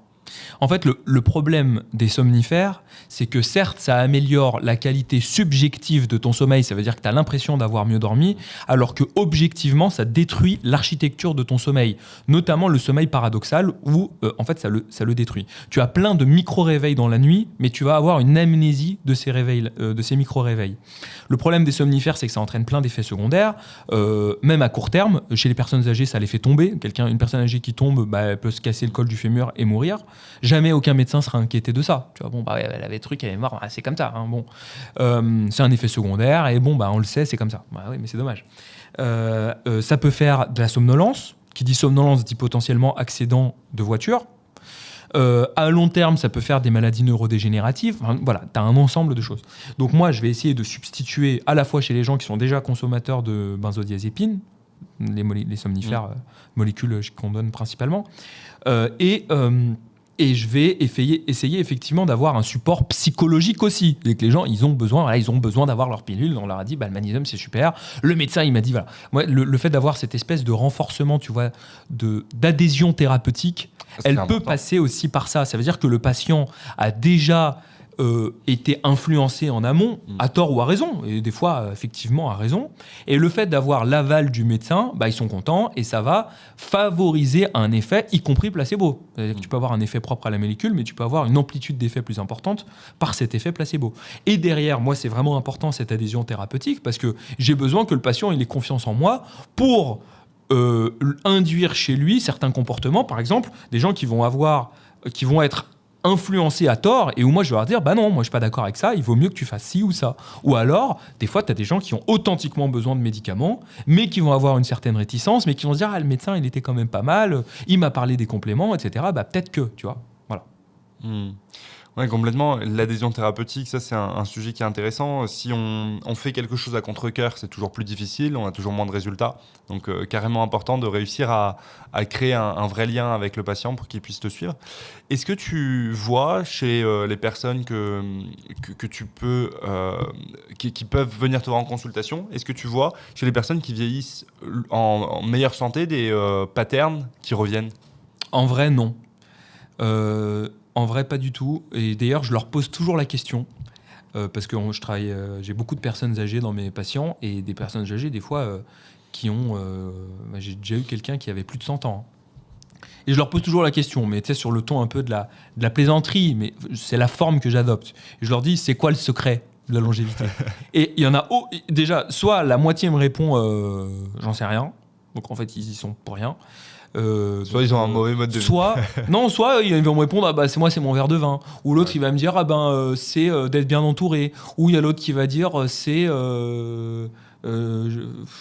j'en sais rien, ou j'ai fait du sport longtemps, mais j'ai jamais eu la même réponse. Ou alors c'est des réponses, j'ai beaucoup, j'en sais rien, j'ai rien fait de spécial.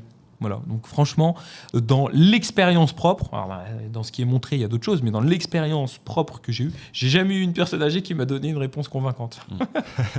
mais même au-delà de ça, statistiquement et dans la plupart des recherches qui sont faites sur le sujet, on voit très peu de points qui reviennent. Alors on voit des points qui reviennent dans le fait de garder un bon niveau de vitalité, un bon niveau d'énergie, d'éviter certaines maladies, mais par contre, dans qui vit le plus vieux, on trouve, là, sur les différentes études de ce que j'ai lu, il y a 3 gènes qui ont été retrouvés, qui reviennent un petit peu, qui permettent de limiter certaines maladies, mais c'est tout, quoi. Et après, niveau sport, il y en a qui font 0 sport, il y en a qui font du sport, on n'a pas vraiment de médiane pertinente. Niveau prise de conscience de son corps, pareil. Et donc, on retrouve assez peu de points. Mais j'étais curieux de voir si toi, autour de toi, en tant que médecin, tu avais pu constater quelque chose de différent. Alors, il y a quand même un truc qui n'est pas du plus, mais qui est du moins, c'est que je vois très peu de personnes âgées qui fument. Oui. Pourquoi ? Parce que ceux qui fumaient sont déjà morts. C'est tout. Voilà. Ou alors, ils ont réussi à arrêter à temps. Mais voilà, ça, c'est vraiment... Donc, c'est vrai que pour moi, pour être en bonne santé, ça commence avant de vouloir mettre du plus, c'est d'enlever le moins. Complètement. C'est pas chronologique, évidemment, tu fais tout en même temps, si possible. Mais l'éviction des toxiques, c'est vraiment fondamental. Et l'alcool, tu en penses quoi ? Pas beaucoup ? Ou pas du tout ? C'est quoi ta vision ? Alors, le French paradoxe. On a constaté que les Français on a constaté que les Français avaient moins de maladies cardiovasculaires que dans les autres pays, alors qu'ils avaient une nutrition à peu près équivalente, un mode de vie à peu près équivalent, alors que la seule chose qui changeait, c'est le fait qu'ils buvaient de l'alcool.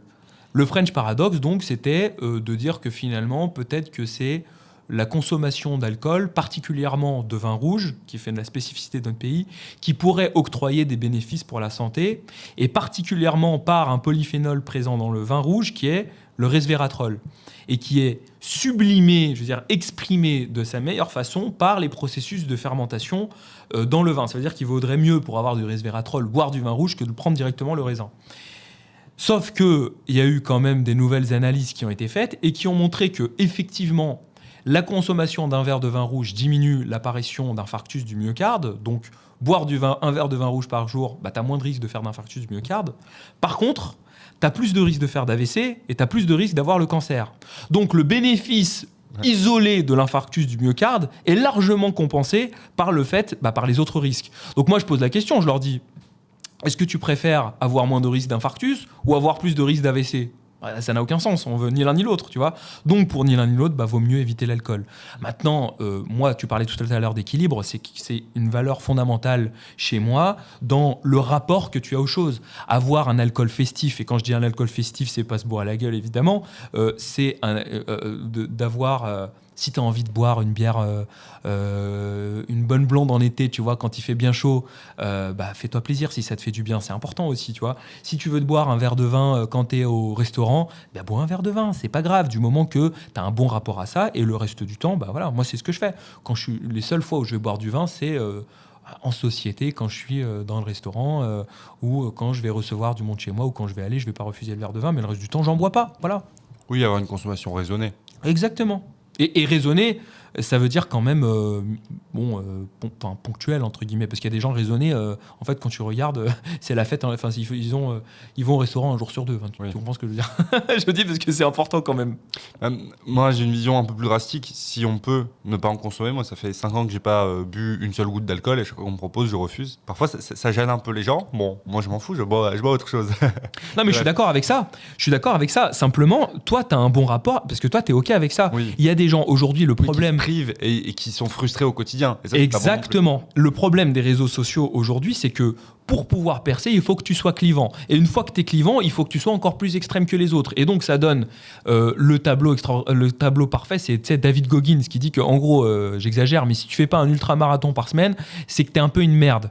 En fait, non. Évidemment que non. Donc, tu vas avoir des gens qui vont essayer de suivre des préceptes face auxquels ils ne sont pas alignés et qui vont générer en eux de la frustration. Pour moi, je dis non, essaye d'avoir le meilleur mode de vie possible, tout en t'octroyant une certaine souplesse, de façon à avoir un état d'esprit et un rapport à tous les déterminants de la santé, entre guillemets décomplexé, justement par cette souplesse. Et c'est tout ça qui te permet de conserver une rigueur la plus importante possible au quotidien. Et si tu arrives à être, par exemple, vis-à-vis de l'alcool complètement abstinent, c'est tout au service de ta santé. Mais il ne faut pas que ce soit une souffrance, il faut que ce soit un épanouissement. Complètement. Et au niveau de l'infarctus du myocarde, pour la consommation de vin rouge, qu'est-ce qui joue ? C'est la formation de plaques d'athérome qui est réduite à ce niveau-là ou c'est autre chose ? Il semblerait que l'alcool fluidifie un peu le sang. Okay. Et que donc son rôle de fluidification du sang diminue le risque. Protège contre des maladies cardiovasculaires. Okay. Sauf que c'est pas une réponse suffisante puisque l'alcool en lui-même a d'autres problèmes qui compensent justement ce risque. Très clair. L'alcool, ça ne nous apporte pas grand-chose de bien. Il ne faut pas s'auto-convaincre qu'on boit de l'alcool et que c'est bien. Il vaut mieux assumer que non, c'est pas bien, mais qu'on en profite parce que ça nous fait du bien que se mentir. Au niveau de la longévité et du sport maintenant, c'est quoi toi ta vision des choses ? Moi, ce que je recommande souvent, en fait, ça va être une partie musculation, donc s'entraîner, prendre du muscle, autant que possible jusqu'à 60, 70 ans et plus. Pourquoi ? Parce que ça permet de garder une mobilité du corps, parce qu'en fait, sinon, derrière, on a une fonte musculaire, les muscles ne bougent plus et on n'arrive plus à se mouvoir. Et la deuxième chose, c'est de l'endurance. Endurance, donc à travers deux choses, avec des circuits training, donc on fait du coup du travail à haute intensité de aérobie. Enfin, on va enchaîner et donc on a un bon travail cardiovasculaire. Et deuxième chose, c'est de l'endurance lente qui va permettre d'augmenter la VO2 max, d'augmenter le nombre de mitochondries dans les cellules. Et c'est vraiment les deux choses sur lesquelles je travaille. Est-ce que toi, tu as une autre vision des choses ? Qu'est-ce que tu recommandes de manière générale ? Je suis assez aligné avec ce que tu dis. La chose qui est la plus montrée en termes de longévité, c'est la VO2 max. Donc ta capacité aérobie, ta capacité à utiliser de l'oxygène au cours d'un effort intense. Et donc pour ça, en fait, il faut travailler le cardio. Donc moi, effectivement, je conseille d'avoir des séances de cardio de haute intensité et de basse intensité. Ensuite, tu as parlé en fait de la sarcopénie, de la lutte contre la sarcopénie, donc le fait de conserver une masse musculaire suffisante. Et pour ça, la meilleure activité, évidemment, c'est la musculation. Les muscles s'insérant, enfin les tendons, la prolongation des muscles s'insérant sur les os, ça permet aussi de conserver une bonne masse osseuse. Quand je vais chez des personnes âgées et que tu te rends compte qu'ils ont la peau sur les os et qu'en fait tu leur mets une pichenette, tu vas faire une fracture chez eux, pour peu qu'ils aient eu des maladies qui font qu'ils ont dû prendre de la cortisone et qui sont ostéoporotiques, vraiment, ils tombent, ils mourront de façon quasi certaine. Donc effectivement, tu as tout intérêt à avoir, en plus de l'activité d'endurance, une activité de musculation. Je vais pondérer ça quand même, toujours de la même façon, avec ton rapport au sport. Il y a plein de gens pour qui c'est une souffrance d'aller à la salle de sport, de faire de la muscu, d'aller faire de la course. Chez ces gens-là, je leur dis, le maître mot en vrai, c'est bouger. Il faut que tu bouges. Quelle que soit l'activité physique, si tu aimes l'escrime, va faire de l'escrime. Si tu aimes le badminton, va faire du badminton. Si tu aimes faire de l'équitation, va faire de l'équitation. Si tu as des problèmes orthopédiques ou tu as je sais pas quelle chose, va juste marcher. Il fait froid dehors, il fait chaud dehors, achète-toi un tapis de marche. Tu as des problèmes au niveau des pieds et donc l'impact au sol te gêne, achète-toi un vélo d'appartement. Il faut que tu aies du mouvement. Voilà, c'est ça le truc le plus important. Et si ça ne correspond pas stricto sensu avec les meilleures recommandations, ce qui prévaut systématiquement, c'est que moins, c'est mieux que rien. Voilà. Carrément. Sur le mouvement, j'ajouterais quand même une petite nuance par rapport à ce que tu dis. Je suis 100% d'accord qu'il faut trouver du plaisir et réussir à bouger facilement. Mais j'ajouterais qu'il faut aussi savoir parfois se contraindre un peu, mais de la bonne manière. Aller à la salle de sport 2 heures et se dire « putain, je déteste être là », non, on ne va pas faire ça. Mais par contre, faire une petite séance circuit training de 20 minutes à la maison, tout le monde peut le faire. Moi, aujourd'hui, c'est ce que je fais à beaucoup de personnes que j'accompagne. On fait des séances rapides à la maison, 20 minutes, vraiment 2-3 fois dans la semaine, tout le monde peut le faire. On fait ça, plus une séance de paddle le week-end, on est content et en même temps, on arrive à quand même se muscler et bouger de la bonne manière sans que ça devienne une torture psychologique, j'ai envie de dire. Bah, ce que tu dis, je le comprends, mais chez des personnes en bonne santé. Parce que, Oui. voilà, Bah, t'as des personnes loin, qui ont... bon, faut y aller très Oui, bien sûr, mais progressivement. t'as des personnes qui ont été présélectionnées puisqu'elles sont venues à toi. Moi, je vois des gens qui disent, si je pose le pied par terre, je ne peux pas poser le pied par terre. Voilà. Non, mais là, on est Comment dans tu des fais cas extrêmes. C'est pas extrême, je te jure que c'est beaucoup plus fréquent que ce que tu crois. Et particulièrement des gens, tu dis, bon, il faut se contraindre un minimum. Je suis 100% de ton point de vue. Mais il y a des gens qui ne l'entendent pas et qui ne veulent pas l'entendre. Et c'est ça qui fait que justement, toute leur vie, ils ont été sédentaires. Toute leur vie, on leur a répété que faut bien se faire plaisir et qui ont fini par le répéter à leur tour. Et la contrainte n'est absolument pas au bout du jour. C'est pas envisageable du tout. Donc chez ces gens-là, il faut leur proposer... je te dis, va marcher, va acheter le pain en marchant. Je veux dire, moi, je vois de plus en plus de personnes qui prennent la voiture pour aller acheter le pain de l'autre côté de la route, quoi. Mais vraiment. Et qui vont, en fait, se déconditionner, qui vont, en fait, faire un cercle vicieux. C'est-à-dire que j'ai des petites douleurs, donc je ne vais pas faire d'activité physique. Comme je ne fais pas d'activité physique... et que du coup, je vais utiliser la voiture et que je n'ai pas cette douleur, ça me renforce psychologiquement autour de ça. Mais du coup, je me déconditionne. Et comme je suis déconditionné, en fait, je vais prendre la voiture pour des efforts, pour des durées de plus en plus courtes, etc., etc. Et là-dessus, tu vas leur dire, non, faut se contraindre et tout. Les gens ne veulent pas l'entendre. C'est pour ça que je te parlais tout à l'heure d'avoir une approche qui permette de favoriser cette adhésion thérapeutique. Moi, les gens qui boivent mes paroles comme des paroles saintes, c'est super. Mais la majorité des gens, c'est pas le cas. Il faut que j'ai une attitude stratégique pour qu'ils aient le comportement que j'attends d'eux, tu vois. C'est pour ça que je te disais ça. Mais fondamentalement, je suis d'accord avec toi. Et chez la majorité des gens jeunes, en bonne santé, pour moi, la contrainte, en vrai, elle fait partie en fait, d'une discipline de vie qui, finalement, n'a que des qualités intrinsèques, tu vois, de se contraindre, d'avoir une récompense liée à cette contrainte. Je te rejoins. Carrément. Ouais, c'est vrai que moi, les personnes que je vais accompagner, c'est quand même des personnes qui, en général, me contactent, viennent à moi, sont prêtes à faire un effort. Qui ont déjà fait un chemin psychologique. C'est ça. Et je suis rarement dans le cas où c'est des personnes qui sont vraiment dans des situations terribles, épouvantables. J'accompagne plus de personnes qui sont en léger surpoids que de personnes en obésité. Voilà, pour être clair, les personnes qui sont vraiment en situation très grave, en général, ne viennent pas me dire oui, il faut que je change et ne sont pas prêtes à faire ce chemin-là et à faire ces efforts-là. Et d'ailleurs, c'est une spécialité à part entière, c'est l'activité physique adaptée, où tu as des coachs ou des préparateurs physiques qui ont ce pan-là, qui vont dire, voilà, quel type d'activité physique tu peux faire si tu as mal au genou. T'as mal au genou, oui, mais je peux pas faire de flexion de genou, je peux pas, et tu fais quoi? Ils vont... Après, ça, nous, on le prend vraiment en compte, hein, on est obligé. Alors, il y a des personnes il y a des coachs qui sont spécialisés là-dedans, qui vont vraiment aller sur du mouvement minimum, mais après, tout coach est obligé de savoir adapter. On a toujours, là, j'ai une personne qui n'arrive pas à faire un squat, il n'arrive pas à faire un squat complet. Mais on a quand même besoin de travailler les jambes et justement de renforcer les genoux. Il a encore plus besoin de faire des squats qu'une personne qui ne sait pas en faire. Mais du coup, ce qu'on fait, c'est de la chaise, de la flexion demi-squat, ce qu'on est capable de faire, jusqu'à ce qu'il progresse et qu'on puisse y arriver. Donc on adapte et on fait non, mais bien sûr. au mieux pour et heureusement progresser la personne. Que tu puisses t'adapter. Je pense que un coach qui n'arrive pas à s'adapter à un client, c'est compliqué. C'est compliqué. Oui, mais encore faut-il justement avoir les connaissances pour. Oui. Et c'est vrai qu'on a pu parler, on va dire, de l'hétérogénéité des médecins dans le côté de la prévention. Il y a aussi une hétérogénéité dans les coachs, dans justement cette adaptation et la compréhension de ce que pourrait être, par exemple, la traumatologie. Tu vois, comment tu vas adapter quelqu'un qui a une chondropathie patellaire, donc c'est-à-dire un cartilage complètement raboté au niveau de la rotule, et une méniscose avec un ménisque éclaté. C'est pas facile, tu vois. Donc voilà. Complètement, je te suis.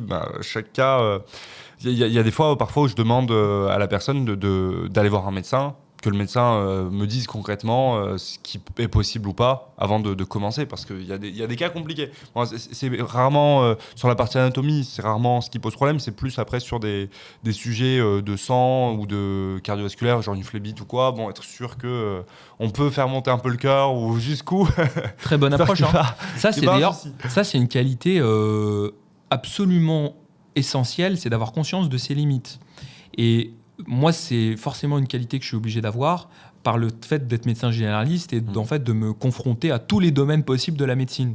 Mais je constate que sur les réseaux sociaux, malheureusement, j'en reviens beaucoup à ça parce que c'est l'actualité, il y a beaucoup de coachs sportifs qui n'ont pas conscience de certaines de leurs limites. C'est-à-dire qu'ils sont à la fois experts dans la traumatologie, dans le cardiovasculaire. C'est-à-dire si, effectivement, tu as une hypertension sévère chez une ménagère de 55 ans sous une trithérapie de médicaments antihypertenseurs et qui ne répond pas, tu es sûr et certain, toi, que tu peux lui faire du HIIT à haute intensité. En plus, elle a des antécédents cardiovasculaires. Pour peu qu'elle prenne un médicament, en plus une statine, un cardégique, un truc, machin, tu es sûr de ça?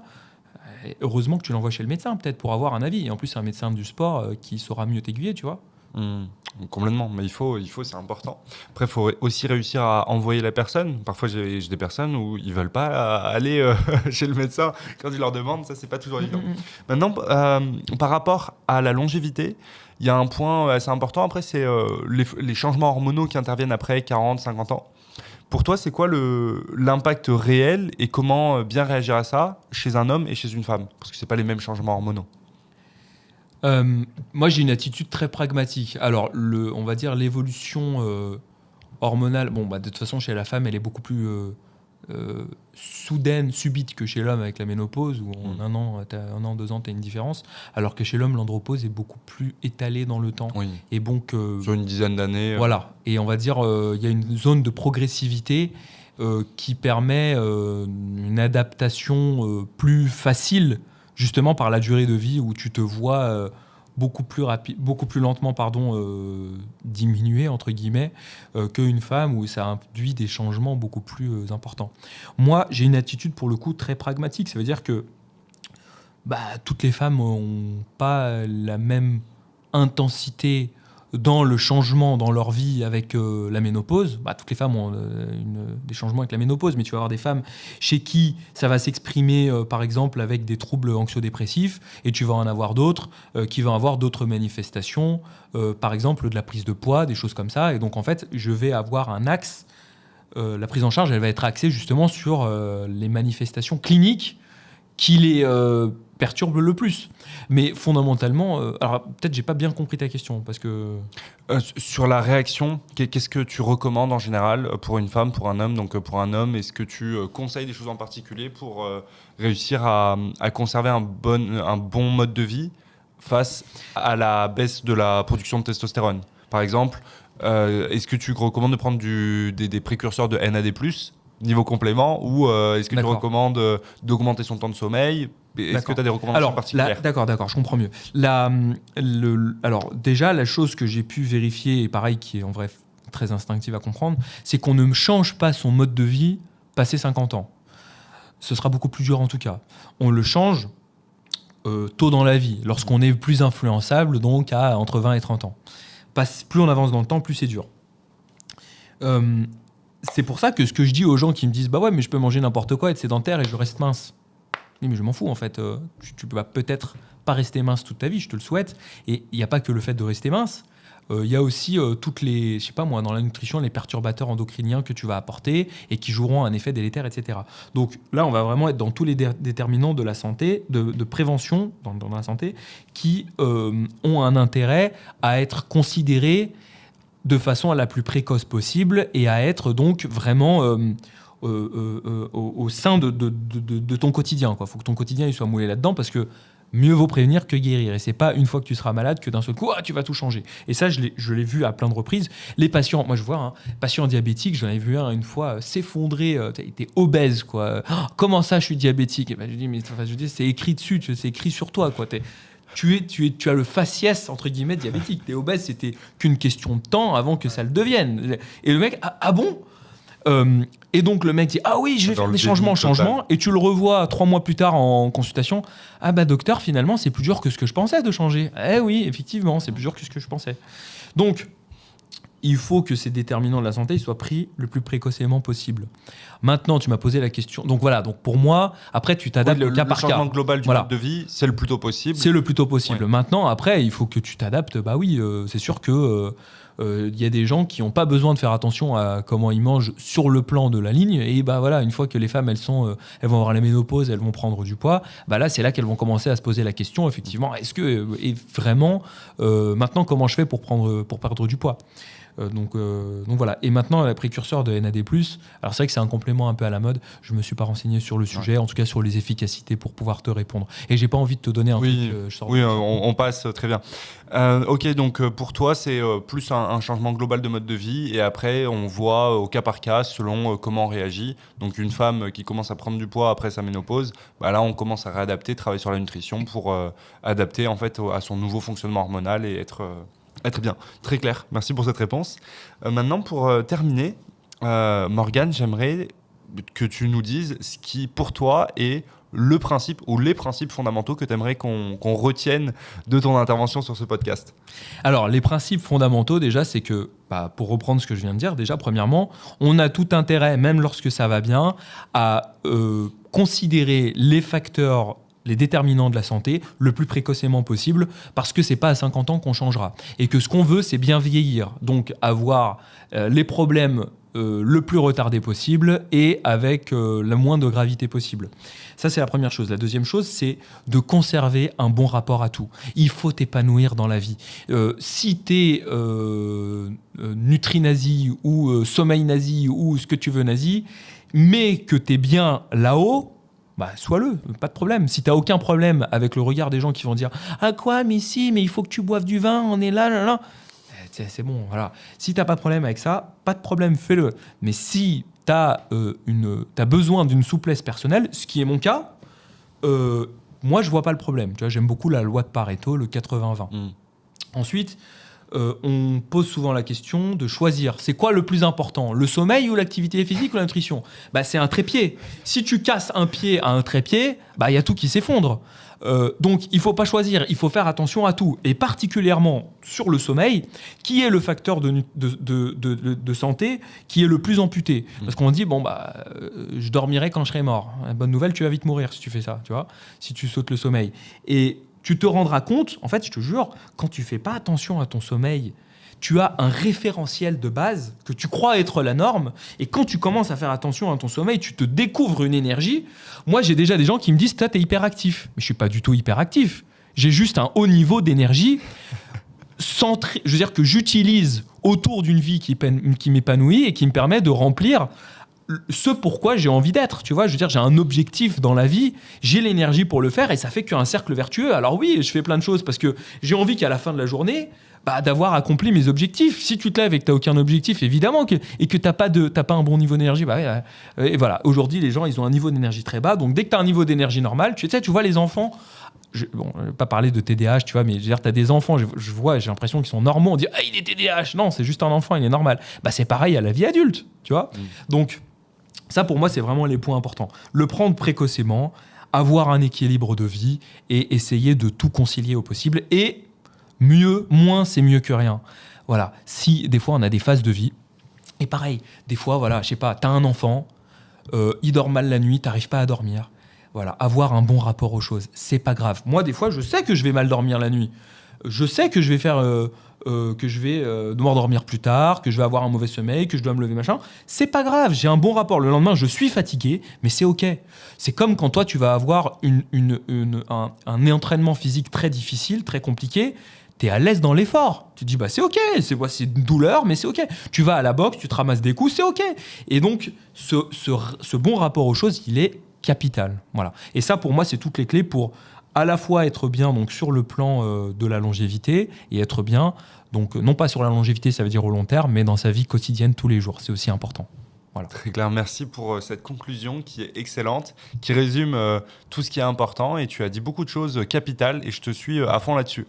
Merci Morgane pour ce podcast, j'espère que cet épisode vous plaira. Vous pouvez retrouver Morgane avec son livre, donc La Formule du Sommeil, Morgane Aldo, vous pouvez aller voir sur Instagram. Si ce podcast vous a plu, Laissez un commentaire, partagez-le, mettez 5 étoiles sur Spotify ou là où vous l'écoutez. Et si vous voulez aller plus loin, vous pouvez retrouver en description tous les liens et notamment le protocole qui vous permettra, que je propose pour mes clients, qui vous permettra de travailler sur votre sommeil, mais aussi sur la nutrition, sur le sport, sur votre longévité. Il y a toute une partie offerte, donc allez voir ça. Et on se retrouve très bientôt pour de prochains épisodes. Abonnez-vous, force!